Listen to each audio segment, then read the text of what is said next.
Ողջունում եմ բոլորիդ, շատ շնորհակալ եմ կազմակերպիչներին այս հրաշալի միջոցառումը կազմակերպելու համար։ Գիտեմ, որ մի փոքր արդեն օգնել ենք, 1.5 ժամ է բոլորս նստած, համբերատար լսում ենք, մի փոքր դիմանանք ու կլինի ընդմիջում։ Ես Դավիթ Հովհաննիսյանն եմ, ներկայացնում եմ Սպիտակ ամրոց ստոմատոլոգիական բժշկական կլինիկան, ներկայացնում եմ Dental Tourism Armenia հիմնադրամը, հանդիսանում եմ Հայ ստոմատոլոգների միության վարչության անդամ, ինչպես նաև Նոբել բիոքեր ընկերության օպինիոն լիդերը Հայաստանում։ Այսօր իմ թեման վերաբերում է ատամնային իմպլանտացիային։ Փորձենք այս կարճ 30 րոպեների ընթացքում ուշադրություն դարձնել մի քանի ասպեկտների վրա, որոնք հաշվի չառնելու դեպքում բուժման պլանավորման եւ իրականացման ժամանակ հնարավոր է հաջող վերջնական արդյունքը դեպի մեծ ռիսկի տակ։ Նկարում տեսնում ենք Սվեն Յոհանսոնին, երևի ես այս կողմ գամ։ Այս մարդը բժիշկ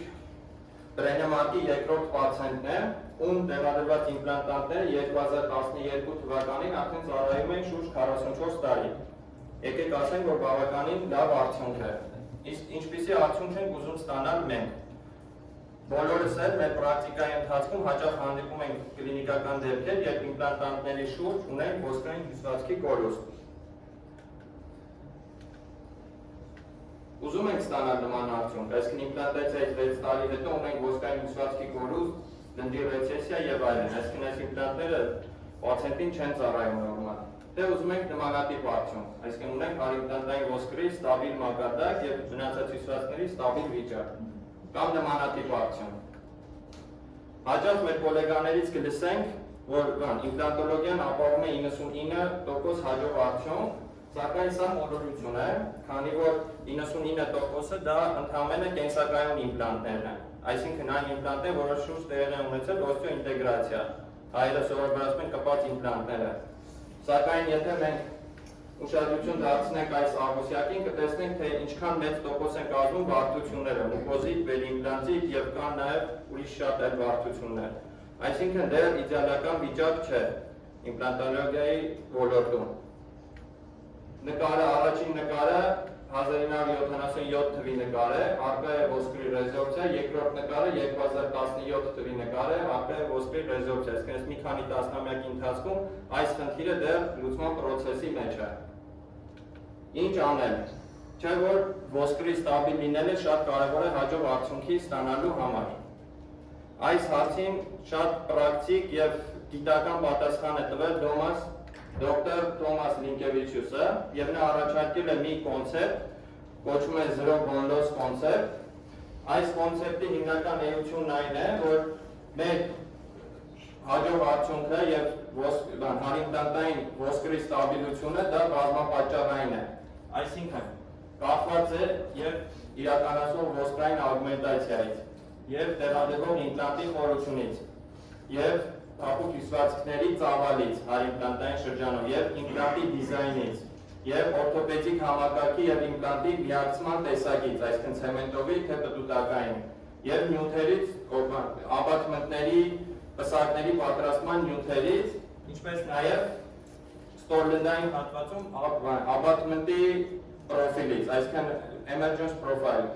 պրոֆիլ պրորեզվինիայից։ Ցանկանամ անպայման առանձին շեշտել, որ բոլոր այս ֆակտորները միմյանց հետ փոխկապակցված են, այսինքն ինչպես ժամացույցի մեջ ամեն էլեմենտը շատ կարևոր է եւ ամենափոքրիկ էլեմենտի ոչ ճիշտ աշխատելու դեպքում վերջնական արդյունքը այնպես չի լինում, այնպես էլ իմպլանտոլոգիայում, եթե մենք այս ֆակտորները հաշվի չառնենք բոլորը, ապա մենք վերջնական արդյունքը չի լինելու այն, ինչ որ կուզենանք, ունենանք խնդիրներ։ Այս այն ֆակտորները, որոնք ազդում են ոսկրային վիճակի ստաբիլության վրա, եկեք բաժանենք երկու խմբի՝ կոնստրուկտիվ եւ կենսաբանական, բիոլոգիական։ Կոնստրուկտիվ ֆակտորներից են օրինակ իմպլանտի աբատմենտի միացումը, իմպլանտի շուրջ փայլեցված, ֆրեզերավորված մակերեսի արկայությունը, աբատմենտների, պսակների նյութի տեսակը եւ այլն։ Կենսաբանական ֆակտորներից են բիոլոգիական տարածությունը, կպումային լնդի արկայությունը, շարակցահյուսվածքային լնդի արկայությունը եւ այլն։ Առաջինը անդրադառնանք շատ կարևոր ֆակտորի, կենսաբանական ֆակտորի, դա բիոլոգիական տարածությունն է։ Ինչպես գիտենք, բիոլոգիական տարածությունը դա հարիմպլանտային ոսկրի կատարից մինչև դնդապտկիկը գագաթը ընկած հյուսվածքների համալիրն է։ Ընդգրկում է եւ շարակցական հյուսվածք եւ էպիթելային հյուսվածք։ Ատամների մոտ այն 2.9-ից 3 մմ է, այս է։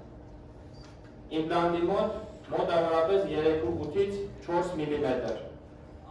Բիոլոգիական տարածությունը շատ կարևոր դեր ունի եւ ատամների դեպքում եւ իմպլանտների դեպքում, քանի որ այն կրելով պաշտպանական ֆունկցիա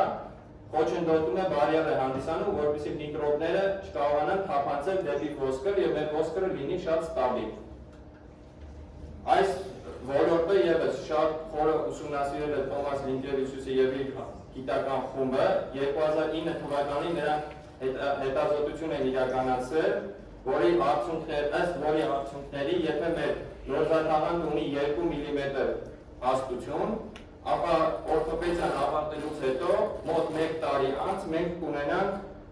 1.45 մմ ոսկրային հյուսվածքի կորուստ, որը շատ վատ է։ Մենք պետք է ձգտենք նրան, որպեսզի չլինի ոսկրային հյուսվածքի կորուստ։ Այնուհետև խումբը շարունակել է հետազոտությունները, ունենալով այն իդեան, որ իմպլանտի տեսակը կարևոր է, բայց լինդը էլ ավելի կարևոր է։ Եվ ուսումնասիրելով եւ ցավոք սլայդը պրոյեկտորից կախված լավ չի երևում ռենտգեն նկարների ճշգրտությունը, բայց մենք ունենք ոսկրային կորուստ եւ հարթ մուտքով, այսինքն ոչ shift պլատֆորմով իմպլանտի մոտ եւ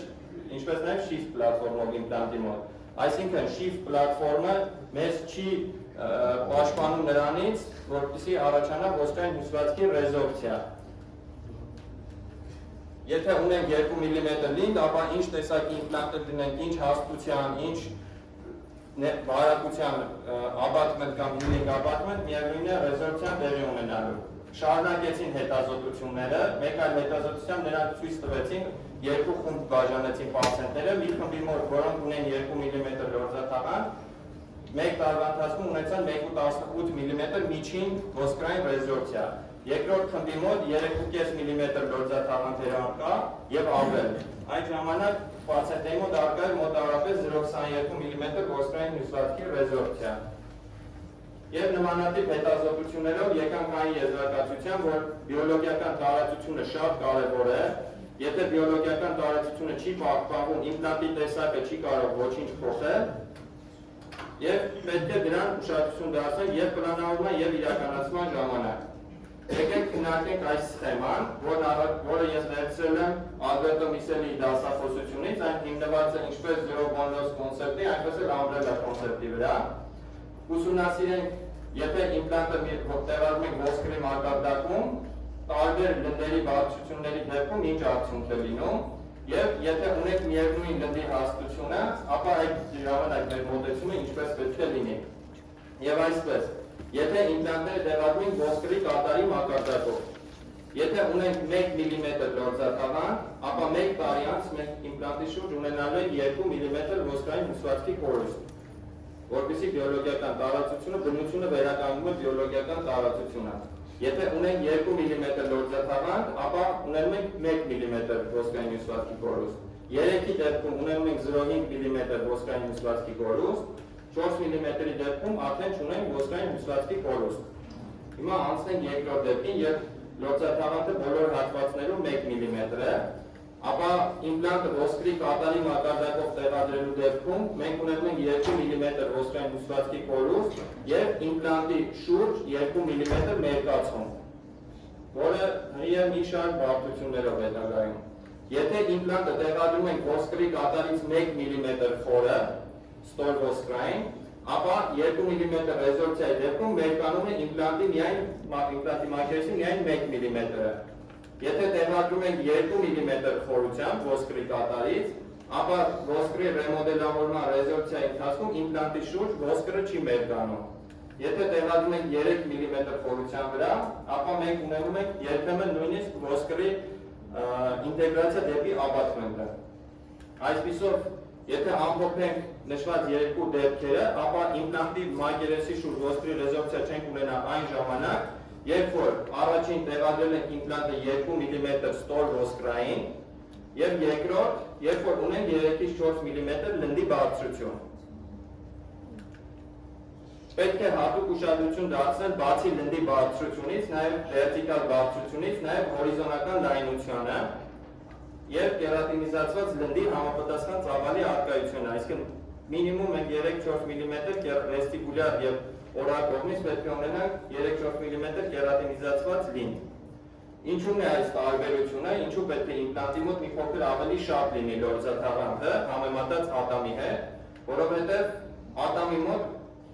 շուրջ ատամնային լնդային հյուսվածքը ունի 3 աղբյուրից սնուցում, եւ պերիոդոնտից, եւ ոսկրից, եւ լնդից։ Իսկ իմպլանտի մոտ ընդամենը 2 աղբյուրից է, լնդից եւ ոսկրից, այն էլ ոսկրից բավականին աղքատ սնուցում ենք ունենում։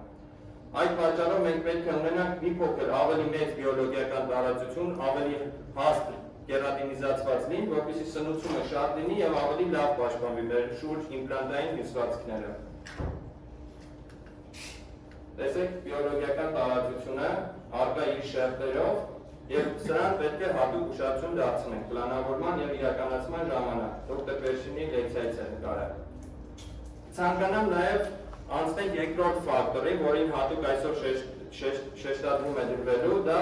աբատմենտ իմպլանտ միացումն է։ Քիչ առաջ մենք նշեցինք, որ իմպլանտը երբեմն պետք է տեղադրել ստոր ոսկրային։ Իսկ միթե ստոր ոսկրային տեղադրել, միթե բոլոր իմպլանտներն են մեզ տալիս այդ հնարավորությունը տեղադրել ստոր ոսկրային։ Չէ՞ որ մենք ունենք այդտեղ իմպլանտ աբատմենտ միացում եւ որոշակի միկրոտարածություն։ Ստոր ոսկրային այդ ֆակտորը, որպեսզի կարողանանք գնահատել, մենք պետք է իմանանք, թե ինչ տեսակի միացում ունենք։ Եկեք ու այս միացման ֆակտորը վերաբերում է կոնստրուկտիվ ֆակտորներին։ Ուրեմն դասակարգումը այսպիսին է, ունենք 4 տեսակի միացում, իմպլանտ աբատմենտ, էքստերնալ, կոնիկալ, ընդ որում կոնիկալը ինչպես 5-6 աստիճան թեքությամբ, այնպես էլ 8-ից 20 աստիճան թեքությամբ եւ ինտերնալ, հարթ մուտքով միացում։ Ինչու մենք պետք է այսպիսի մեծ ուշադրություն դարձնենք այս միացմանը, ինչ դեր ունի այն, ինչ բարդություններ են առաջանում։ Չէ՞ որ մենք երբեմն մեր պրակտիկայի ընթացքում կարող ենք հանդիպել որոշակի դետալների կոտևածքի իմպլանտացիոն ամբողջ սիստեմի մեջ։ Եվ նման դեպքերում մենք ունենում ենք ուղեկցում է նաև ոսկրային դեֆեկտների առաջացումը, ոսկրի ռեզորպցիայով։ Ինչ դեր ունի, ինչ գին ենք մենք վճարում այդ տարածության եւ դրա հետևանքով առաջացող աբատմենտի միկրոշարժի պատճառով։ Եվ միթե էլի արտահայտված չի երևում, բայց պտուտակը մեր ունի միայն պտուտակն է ապահովում աբատմենտի ֆիքսացիան իմպլանտանտի ներոսկրային մասին։ Եկեք պատասխանենք այս հարցերին։ Այս հարցերին խորացված ուսումնասիրել եւ պատասխանել է բժիշկ Զիփլիչը, մի շարք հետազոտություններ է իրականացրել եւ ցույց է տվել, որ պետք է մենք հատուկ ուշադրություն դարձնենք նաեւ իմպլանտանտի դեֆորմացիային, էլաստիկ դեֆորմացիային, այսինքն մեր բոլոր իմպլանտանտները ունեն որոշակի քանի մետալ են, նյութեր, որոշակի ամորտիզացիա եւ դեֆորմացիա։ Այդ դեֆորմացիայի պատճառով ծամելու ժամանակ առաջանում է միկրոտարածություն։ Այս միկրոտարածությունը եւ այդ դեֆորմացիան վերում է նրան, որ տեղի ունենում տրավմա, հարիմպլանտային ոսկրային հյուսվածքի վրա եւ ոսկրի մակարդակի իջեցում։ Ինչպես նաեւ այդ դեֆորմացիայի հետևանքով մենք ունենում ենք պոմպի էֆեկտ, բացասական պոմպի էֆեկտ։ Ինչ է այդ պոմպի էֆեկտը? Պատկերացրեք սպորտային կոշիկները ջրով լցնենք եւ քայլենք։ Այս ամեն ոտքը դնելուց այդ չուչփոցը որ լինում է։ Հիմա ամեն հաց ուտելուց, ամեն սեղմելուց մենք իմպլանտի այս նուրբ շրջանում, որը գտնվում է լնդի խորադիր մասում, ունենում ենք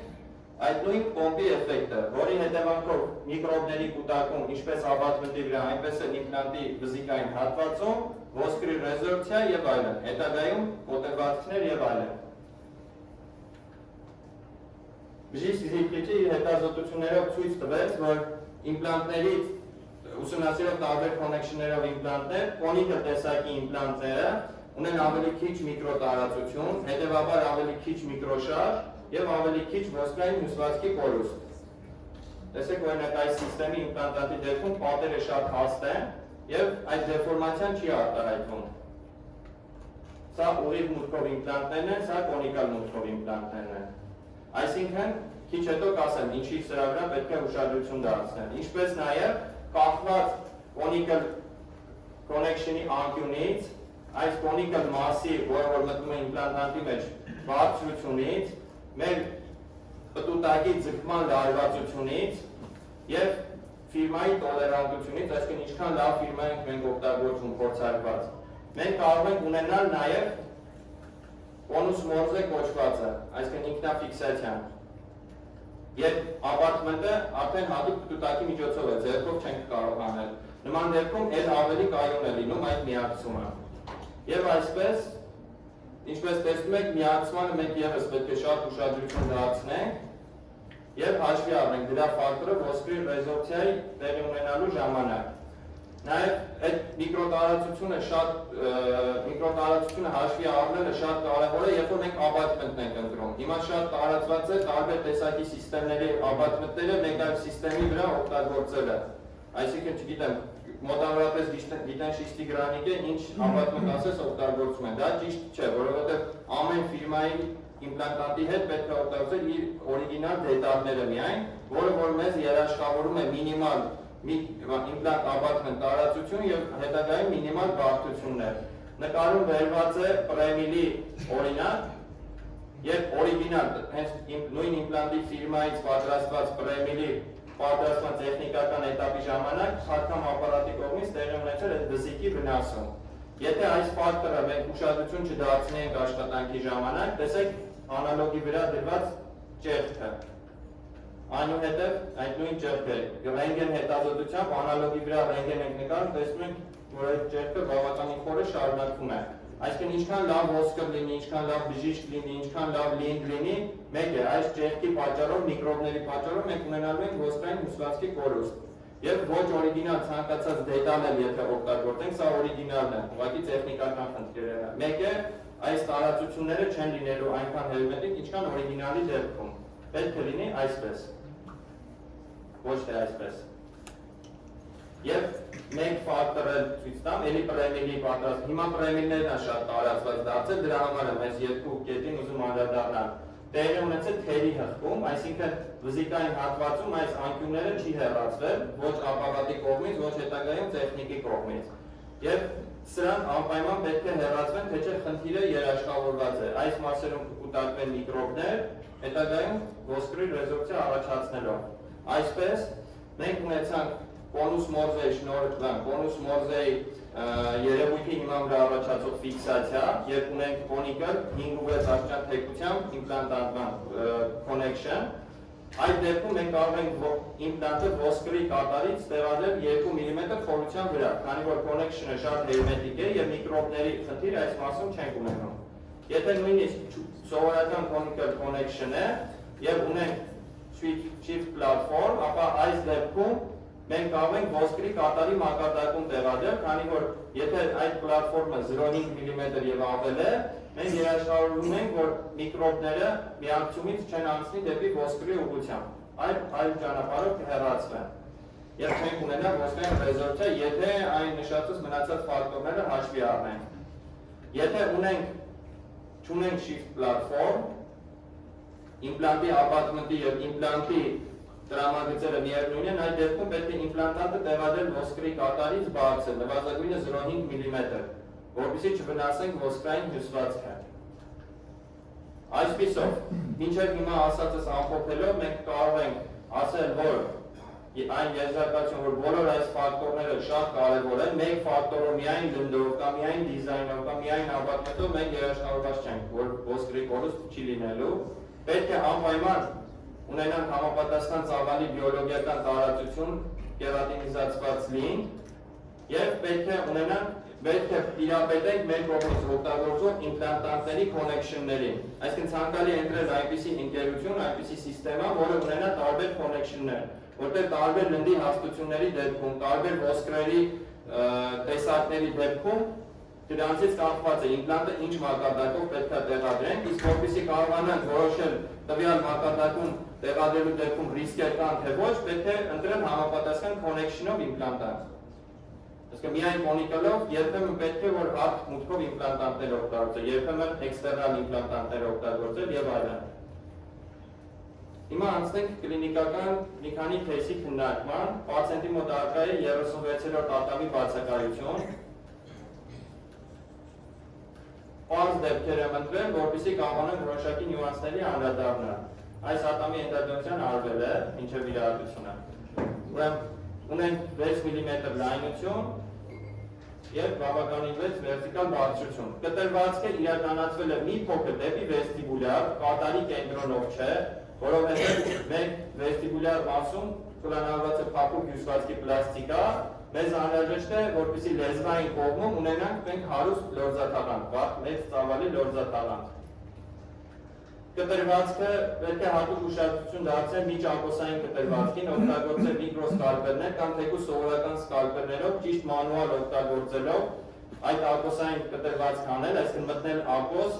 հրել մինչև ոսկրային կատարը եւ այդպես հատել։ Եթե բութ եղանակով շերտազատենք առանց հատելու, ապա հետագայում լավացումը բարդացումով կլինի եւ պացիենտի մոտ ցավեր եւ այլ խնդիրներ կլինեն, գրպանիքների առաջացում։ Լաթի անջատման ժամանակ օգտագործում ենք միկրոռասպատերներ նման դեպքերում։ Այսինքն սկզբում մի ատամի մոտ ենք շերտազատում, այնուհետև մյուս ատամի մոտ ենք շերտազատում, հետո նոր ամբողջ ծավալով։ Միանգամից մի տեղից չենք սկսում, ցանկալի է տարբեր հատվածներից, որպեսզի հեշտ շերտազատվի եւ չվնասենք լորձաթաղանթը։ Թելերով, ես սովորաբար 4-5-0 թելերով այսպիսի պետլյաններ եմ պատրաստում, ասեր բռնիչով քուշի կողքերից կախում ենք, որպեսզի գործիքներով լաթը չպահենք։ Այսինքն առանց գործիքի անընդհատ դաշտը այսպիսի վիճակում է լինում։ Տեղադրում ենք ատամնային իմպլանտանտները, Նոբել բիոկերության իմպլանտանտներն են։ Խորությունը որոշելու համար անպայման պարոդոնտոլոգիական զոնդով չափում ենք, որպեսզի նվազագույնը 4-ից 5 մմ լեզվային հատվածից խորը լինի մեր իմպլանտի խորությունը։ Սուր եզրեր, այստեղ կան սուր եզրեր լավ չի երևում, դրանք մշակում ենք ոռով, որովհետև ոսկր ռեմոդելավորումը բնությունը այսպես թե այնպես անելու է, մենք այդ պրոցեսին օգնում ենք, արագացնում ենք, տեղադրում ենք healing abutment, տուբերի շրջանից վերցնում ենք տրանսպլանտատ, որը որ շատ հեշտ է,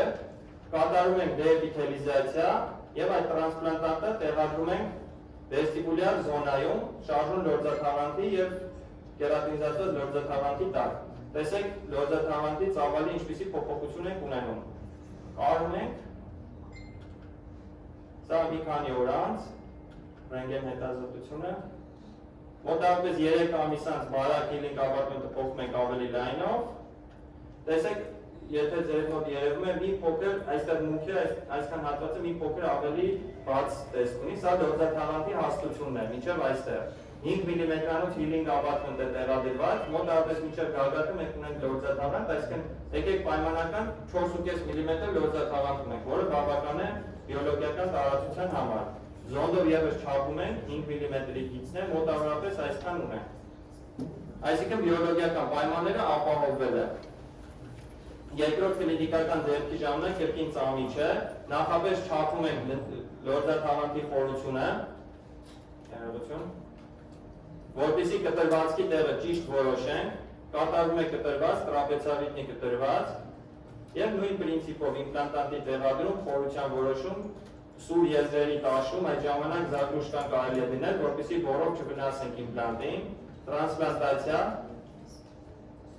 սա ֆիքսացիայից հետո ժամանակավոր կամուրջ ենք տեղադրել, 3 ամիս անց, իմպլանտացիայից հետո 3 ամիս անց, տեսեք լորձաթաղանթի վերտիկալ բարձրությունը, այդ փոքրիկ տրանսպլանտացիայի շնորհիվ ինչպիսի ակցիոն ստացան։ Եվ պրոթեզավորում է իրականացվել, պրոթեզավորումը Հովայտիմյան լաբի կողմից է արված, abutment-ը պրոցերա տեսակի abutment է, այսինքն մենք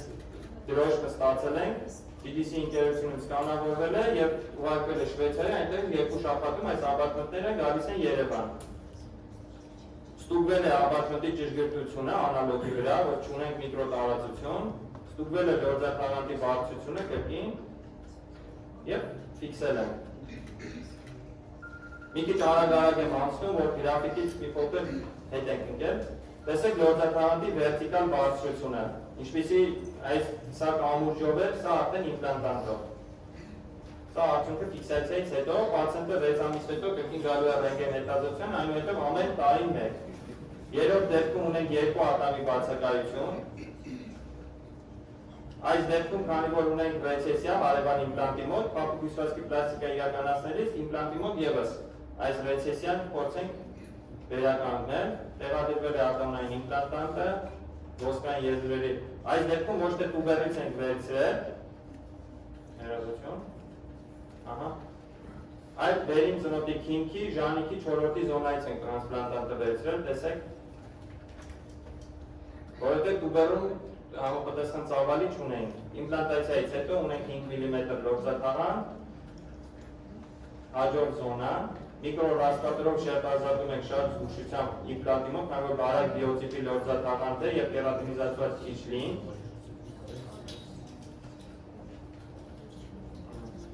Տրանսպլանտատը կիսել ենք երկու մասի,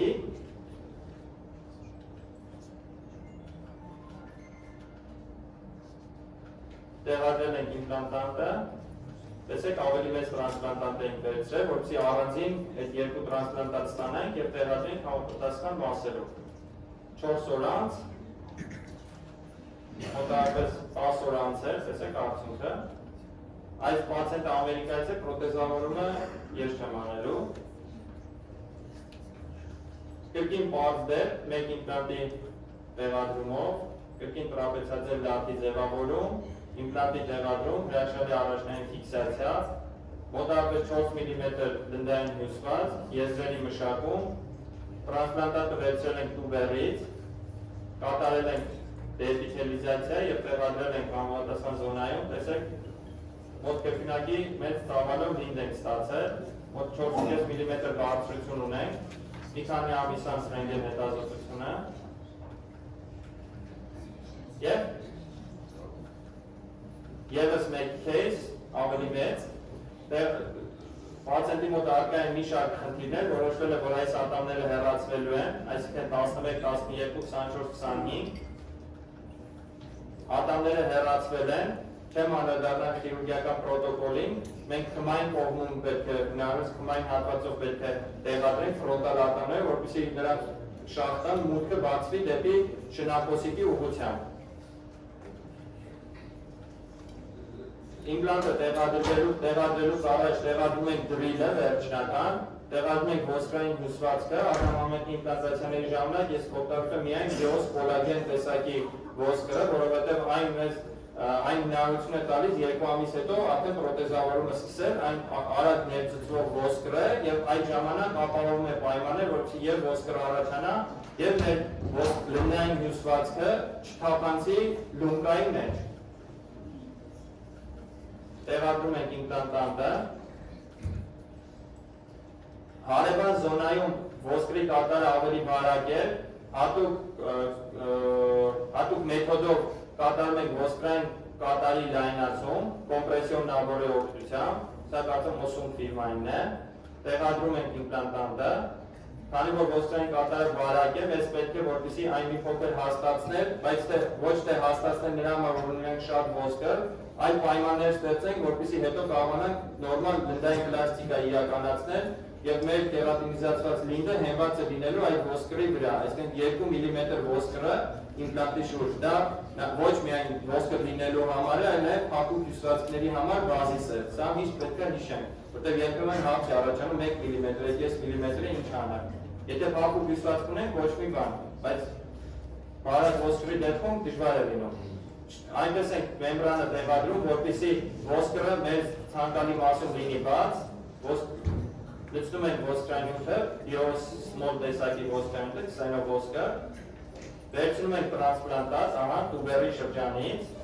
տրանսպլանտատը իր մեջտեղով կիսում ենք, հատուկ կտրվածք ենք անում, որտեղ մեզ երկու զոնայում է պետք լինդի ծավալը մեծացնել, ինչպես վեստիբուլյար, քանի որ կենտրոնական կտրիչներ են, այնպես էլ միջկտրիչային տարածությունում, 3 տարով ֆիքսում ենք, որպեսզի ունենանք լավ արտահայտված պապիլա հետագայում պրոթեզավորման ժամանակ։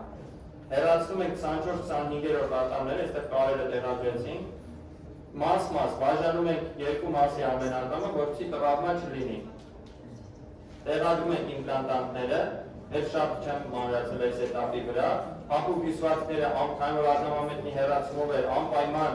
տրանսպլանտացիա են կանում վեստիբուլյար շրջանում, դոնորսկի զոնան, և ապահովում ենք վերջնական այսպիսի արդյունք, այսինքն ունենք հարևան ատամի էմալ ցեմենտային սահմանից իմպլանտների 3 մմ խորություն, սա պետք է միշտ հաշվի առնել, հատկապես 4-րդ 14-24 զոնային իմպլանտացիայի ժամանակ, որտեղ ոսկրային կատարը այդ ժամանակ միշտ բարձր է լինում, և եթե մենք ոսկրի մակարդակով տեղադրենք իմպլանտանտը, պրոթեզավորման ժամանակ ունենում ենք խնդիր, այդ պրոֆիլ պրոժեզվենյան չենք կարողանում ճիշտ ձևավորել։ Ունենք 5 մմ կերատինիզացված լին և նույնը այս երկու իմպլանտների մոտ։ 7 օր անց պացիենտը տեղադրվում է ժամանակավոր ատամներ,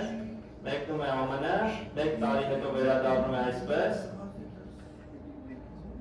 Բարակ ֆարմերավացիաները փոխում ենք լայներով, կատարում ենք կտրված, որպեսզի ստրես չլինի լնդի վրա և իրականացնում ենք պրոթեզավորում անպայման օրիգինալ աբատմենտներով, չի երևում այդ վինտամոյի ֆիքսացիայով, պտուտակային ֆիքսացիայով։ Ունենք ժանիքային ճիշտ սարքեր և աջ կողմում և ձախ կողմում և ունենք կտրիչային ճիշտ սարք, անպայման արտիկուլյատոր պետք է օգտագործել պրոթեզավորման ժամանակ։ Ունենք բիոլոգիական տարածության համապատասխան բարձրություն և պրեմոլյարների մոտ և կենտրոնական զոնայում, այսպես։ Եվ վերջին քեյսը շատ արագ կանցնեմ, ոսկրի մակարդակը իմպլանտացիայից հետո 1 տարի անց, պացիենտի մոտ առկա է 14 զոնայում ատամի իմպլանտի բացակայություն, այս դեպքում տեղադրվել է իմպլանտ, 10 տարի ծառայել է, այնուհետև պերիմպլանտիտի պատճառով հեռացվել է և ունենք մեծ դեֆեկտ։ Տեսեք և հորիզոնական և վերտիկալ, ինչպիսի ծավալի բացակայություն։ Ոսկրը մոտավորապես այս մակարդակում է, մեզ պետք է որպեսզի էմալ ցեմենտային սահմանից իմպլանտը լինի 3 մմ խորը, տեսեք։ Իսկ եթե թվային պլանավորում ենք անում, մեզ պետք է բավականին մեծ ծավալով վերտիկալ աճեցում ոսկրի, քանի որ փափուկ հյուսվածքների ծավալը քիչ է, իմ ընկեր բժիշկ Մարտիկը անմիջապես խորհուրդ տվեց, որ առանձին փափուկ հյուսվածքների պլաստիկա անենք, մեծացնենք դնդի ծավալը, հետագայում բարդություններ չունենալու ժամանակ, իմպլանտացիայի ժամանակ, երբ որ պոստիմպլաստիկա, ոսկրային պլաստիկա ենք անում, պետք է ունենանք այնքան լինք, որ կարողանանք այդ մեր պլաստիկայի զոնան փակել ու փակել հանգիստ։ Պլաստիկայից 1 ամիս հետո ունենք այսպիսի պատկեր, սկսում ենք արդեն ոսկրային առանձին էտապով ոսկրային պլաստիկա, տեսեք դեֆեկտը ուր է հասնում։ Օգտագործում ենք 50-50 ավտովոսկր, քսենովոսկր, ավտովոսկրը վերցնում ենք ստորին ծնոտի ռետրոմոլյար շրջանից, ծնոտի անկյունից, սովորական դրիլների շնորհիվ 300 արագությամբ, առանց ջրի։ Լաթը հատուկ ձևով ենք ձևավորում, քանի որ մենք տրանսպլանտացիա ենք արել, այս զոնայում վեստիբուլյարն է սա քմայնն է։ Ունենք բավականին հաստ լորձաթաղանթ։ Ստորին հատվածից այդ լորձաթաղանթը հատում ենք, որպեսզի ոտիկով կարողանանք այդ լորձաթաղանթը բերել դեպի քմային կողմ։ Ինչու՞ քիչ հետո ցույց կտամ։ Տեղադրում ենք տիտանից մեշը, լցնում ենք ոսկրը, սա այդ ազատած լնդային հյուսվածքն է, որը որպես կապահովի, որ մի շերտով ինքը կծածկի տիտանուի մեշին, մյուս շերտով արդեն նոր լնդեզրելը կբերենք իրար վրա ու կկարենք։ Տեսեք, որ այն ոսկրային դեֆեկտ այնքան կորեն, որ քմային կողմից ևս վերտիկալ հատումներ են կարել, որպեսզի աշխատանքային դաշտը բաց լինի։ Տեսեք ծավալի տարբերությունը մինչև և հետո։ Սա 1 ամիս հետո, լնդի վիճակը բավականին գեղեցիկ է, և վերտիկալ և հորիզոնական բավականին մեծ փոփոխություն ունենք։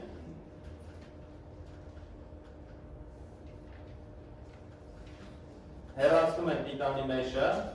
արդեն ունենք բավական ծավալի ոսկր, որպեսզի նորմալ իմպլանտացիա անենք, ստանանք բոլոր բիոլոգիական պայմանները, տեղադրում ենք իմպլանտանտը, ունենք առաջնային լավ ֆիքսացիա, այս դեպքում ևս, քանի որ շատ տուբերում շատ լորձաթաղանթ ունենք, վերցնում ենք լորձաթաղանթ, տեղադրում ենք վեստիբուլյար շրջանում, այս ոսկրին և իմպլանտի վզիկին էլ ավելի շատ սնուցում ապահովելու համար, կարելուց առաջ պալաչի մեթոդով ենք ձևավորում լաթի եզրը, այսինքն սա մեր լաթն է, այսպիսի կտրվածք ենք անում, ստանում ենք այսպիսի վիճակ, ամեն մի եզրը մտնում է միջատանային տարածություն, որպեսզի ունենանք նորմալ բարձրության, վերտիկալ բարձրության պտտիկներ կարելուց հետո, տեսեք, եւ թողնում ենք լավանա։ Անցնում է 4 ամիս, ունենք այսպիսի վիճակ, 14-15 կոնտակտում է մի փոքր վերտիկալ բարձրությունը ոչ բավարար, սկսում ենք պրոթեզավորումը, պրոթեզավորվել է առանձին պսակներ եւ ցեմենտովի ֆիքսացիայով իմպլանտի վրա ցիրկոնից ապատում են, պրոթեզավորումը տեխնիկ Արամ Աբգյանն է, քաղաք Մոսկվայից, տեսեք ինչպիսի լավ կոնտակտներ ունենք, բարձրությունները, ինչպիսի վզիկային հատվածում ընդհանրապես ճնշում չկա լնդային հյուսվածքի վրա, եզրային ադապտացիան պսակների եւ ապատմունքի ու ատամի հետ, ապատմունքի տեղադրելուց առաջ տեսեք անզգայացնում ենք, կտրվածք ենք անում, որպեսզի ստրեսի չենթարկենք, տեսեք բացվածք առաջացավ, սա մի քանի օրում վերանում է, ստիանում անցնում է, ուներում ենք ավելի շատ կերատինիզացվածքին, սա անմիջապես ֆիքսացիայից հետո սկսվեց կորոնավիրուսը, պացիենտը գնաց, 1 տարի հետո եկավ, ունենք այսպիսի վիճակ,